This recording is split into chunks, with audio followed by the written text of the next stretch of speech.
my name is Ben Kane. We're here working on a game called Keep Talking and Nobody Explodes. So what has Morpheus opened up for you guys? Morpheus kind of lets us into the console space, really, for virtual reality. Our game is virtual reality first, and Morpheus would let us get into the living room on sort of a fixed platform. It's a known quantity. We could basically embrace the idea that our game is a party game and make it that much easier for people to play it. How are you utilizing the virtual reality aspect?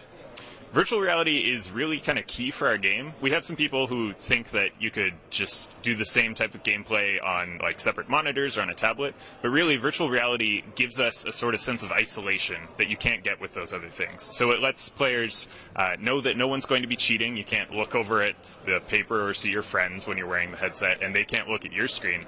But largely, it prevents you from doing anything other than verbal communication. So you can't kind of glance over at your friends and see the gestures they're making. You also can't get reassured that they're working hard on something and not just completely confused and have gone silent. So it really helps increase tension in that regard. You have one player set up here, but how many people can play this game when it's out?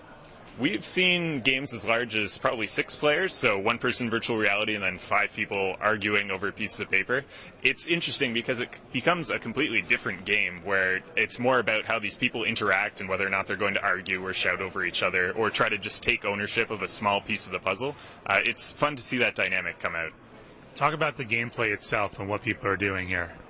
So the basic way the game works is one person in virtual reality sees a procedurally generated time bomb. The problem is they're completely incompetent and they have no idea what they're doing. So they need their friends in the real world who have this paper manual. And the paper manual describes how to defuse every bomb in existence. But those experts have no idea what the current bomb actually looks like. So the goal of the game is to have both sides talk it out and try to identify, like, what's the serial number? How many wires do you see? And then work out all of these little individual puzzles to get the right solution before time runs out and the bomb explodes.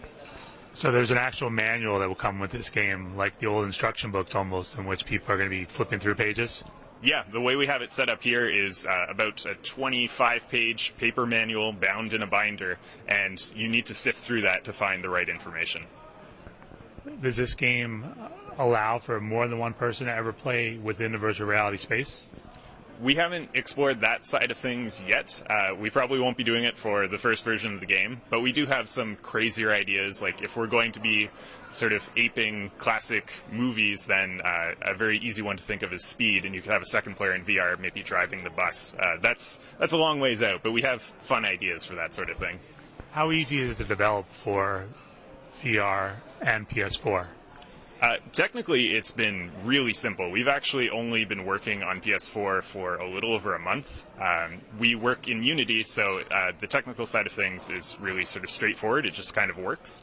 The harder part is making sure the VR design doesn't sort of induce motion sickness or make players feel ill in any way, whether it's like different HUD elements that are up in your face. That doesn't really work in VR. So the harder part is coming up with designs where people don't feel uncomfortable playing your game. And that's why our game is sort of a seated experience. You have, in the real world, you're supposed to be sitting down to match your character in-game who is sitting down and doesn't really move around. It's more about just looking around your surroundings and just interacting with the controller.